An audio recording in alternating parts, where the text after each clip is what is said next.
If you want to know just how panicked Donald Trump is over his Jeffrey Epstein scandal, don't just watch what he does or says, watch what he doesn't do and what he refuses to say. And that's exactly what we saw today.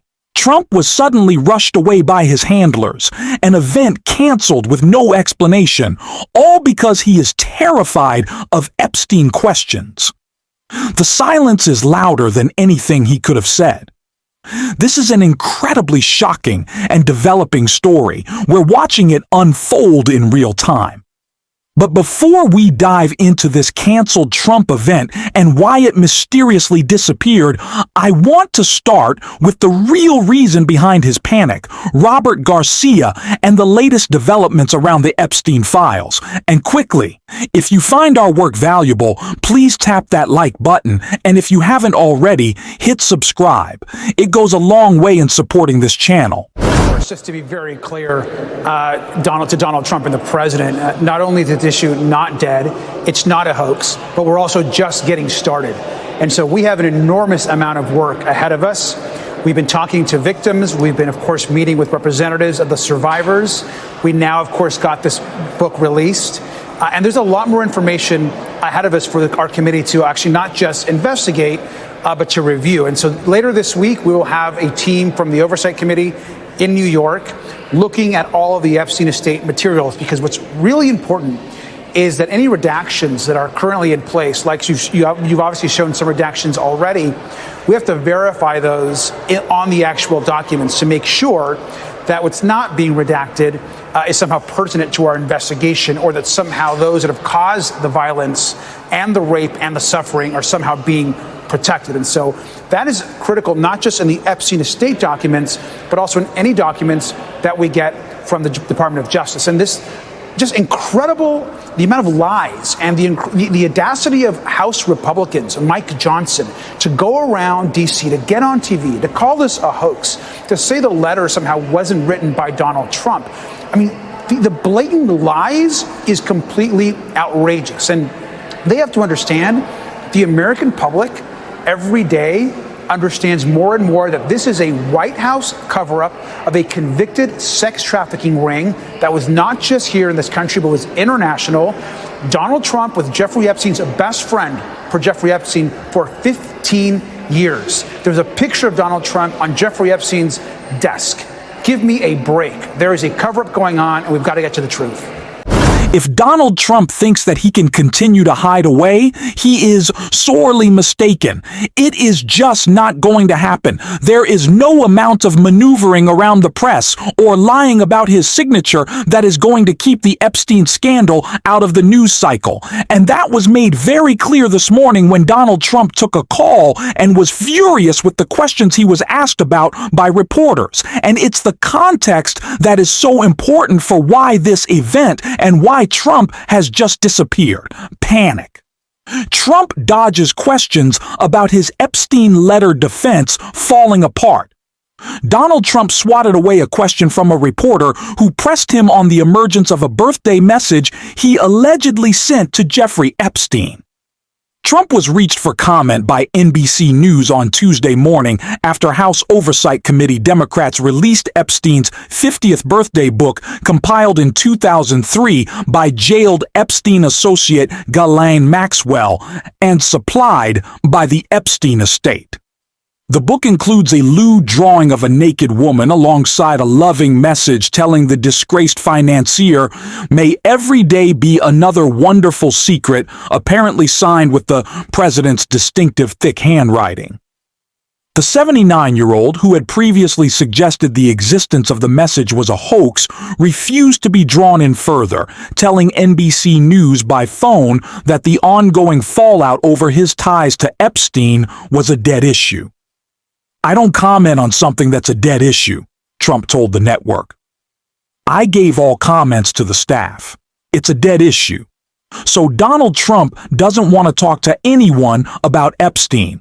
But the problem for Donald Trump is he's the president of the United States. So he's going to be around reporters, and he was today for an event that was planned to be scheduled at 4:30.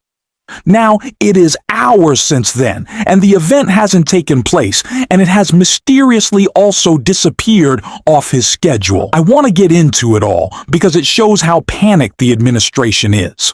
The outlet Call to Activism wrote, Trump is now over an hour and a half late to his proclamation signing ceremony that was supposed to start at 4:20 p.m. in the Oval Office. The press has not been given any explanation for the delay. What's going on? Later, it was updated that the delay was now 2 hours.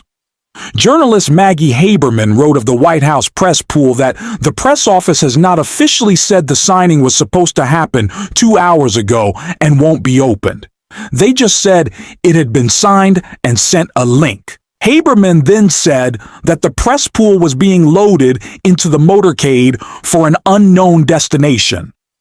Later, one of Donald Trump's staffers, Margot Martin, tweeted, President Donald Trump signs the most significant action in a generation to rein in misleading pharmaceutical ads. Donald Trump was supposed to headline a big White House event today, signing a declaration on pharmaceutical ads with RFK Jr. present. The press was waiting, live streams were running, and then suddenly it was canceled. Trump was rushed away by his staff, kept out of sight, while even his loyal outlet Right Side Broadcasting had to apologize on air, saying they had no idea what was going on. Why? We don't know yet. It could be Epstein. It could be the economy. It could even be a health scare. But the bottom line is clear. Trump is hiding. He doesn't want to face the press. He doesn't want to face questions. And he knows his scandals are catching up with him. And if he thinks he can run from this until the midterms, he's wrong, because subpoenas are coming and Democrats are ready to dig into every cover-up. Isn't it funny how they haven't had one mistake? Not one mistake. What? They haven't deported a single American citizen. Not one. All you can point to, your one guy is a Maryland dad that beats his wife and traffics children. That's your guy. That's your mistake. That's your guy. No. I think they're batting 1,000.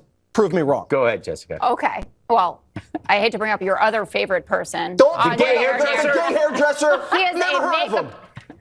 Well, he's somebody who was sexually assaulted repeatedly in CCOT and wasn't supposed to be sent there, which is why they had to be sent You back. think And even I believe anything that comes out of your mouth You don't on think immigration? Oh. Yes. I don't believe it. You Well, are she said the Maryland dad foul. was American no, dad. I didn't call him that. You said I did. You think it's a ventriloquist act, and it's not. People know the difference between my voice and your voice. That's Mine is where more my shrill. hand has been. Hands to yourself, my friend. You say this is up to Congress. You should fix it. Guess what? There was a bipartisan bill that Donald Trump personally killed. James Lankford, who is no rhino, Now, who is no. we've already debated and debunked Get this your stupid hand hoax. out of my back. I'm talking. There was a bipartisan bill. Donald Trump needed to run on it. So he said, get rid of it. Why didn't you And they do it in the first 2 dutifully years when fixed you it. had the House, We know the that Senate, there and the White House have then? been mistakes. Because even up where Tom Homan lives, you remember this story, and we talked about it, that there was a woman who was in her house. She has 3 kids. She is here, undocumented. She was in the Wi-Fi zone of someone that they had a warrant for. They came and took her. Oh, and so this she was entire illegal town, and they deported her. No, Wow. That's to your the example? average person. No, well, I gave you an example, but you just don't care about A anyone gay who goes to hairdresser CCOT. in But they, So El this is Salvador? what the point is. Never heard of The him. statistics based on ICE data show that 70% of people who have been detained have not been convicted of anything before.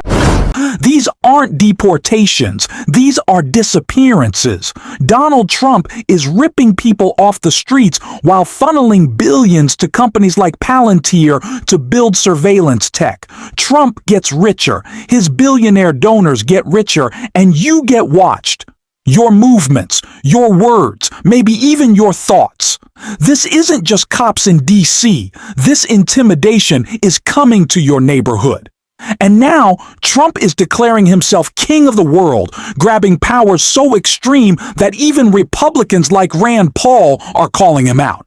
It's not getting the coverage it deserves, but we need to talk about it. I think a better analogy might be Thomas Jefferson and the Barbary Pirates, which he launched that war without a congressional authorization. I see your smile. I know you're ready for your response, but he did launch those attacks without congressional authorization on what he saw as a threat to American interest and to Americans. Distinguish that from what the president is doing with the drug cartels. Well, there's one big difference. The Barbary pirates were attacking us and taking our sailors and capturing our ships. They were committing acts of war against us, and fighting them is self-defense. And if this speedboat, 2,700 miles from our coast, was attacking one of our destroyers, they can blow it up. Well, hold on. Nobody real quick, argues Senator, with the that. narco-terrorists are attacking in a different fashion. It's not as on the nose as what the Barbary pirates I know. did. They're importing drugs that do kill Americans to the tune of 65,000 Americans a year. I realize that. But if this is a new policy, realize that off of Miami, a dozen ships will be interdicted today. They will be stopped, boarded, and searched. Some of them will have drugs, some of them won't. The reason we board them before we blow the crap out of them is some of them don't have drugs. Think about it this way, and this is how people don't quite get this. Let's say there's a house in your neighborhood and they're all selling fentanyl and thousands of people have died and you're just so mad. Do you go over there and just kill them or burn them? No, you go to a judge and you get a warrant and you do that. But we Senator, have an interdiction program. I feel like the difference there is you're talking about an American citizen on an American soil. And of No, course, we're talking analogy, about ships off of Miami. We're talking about people speeding along off of Miami. Are we going to just simply blow them up? No, we're not. I mean, if we were, that would be extraordinary. That would be extraordinary to blow up ships. It's not simply your neighbor and you're mad at your neighbor. It is the United States government, the Department of War, and certain intelligence, which, by the way, I don't accept wholeheartedly or think they are flawless on. But it is a certain level of intelligence where we hear this is what's happening and this is who we struck. We would rely on those very same institutions if we were told, for example, a foreign power or a terrorist were bringing in on a ship VX gas or sarin gas, which equally would kill Americans. This just happens to be fentanyl. Would you oppose the military striking a ship headed towards our shores with VX gas? No. Every move this administration makes seems corrupt, unlawful, or pure chaos.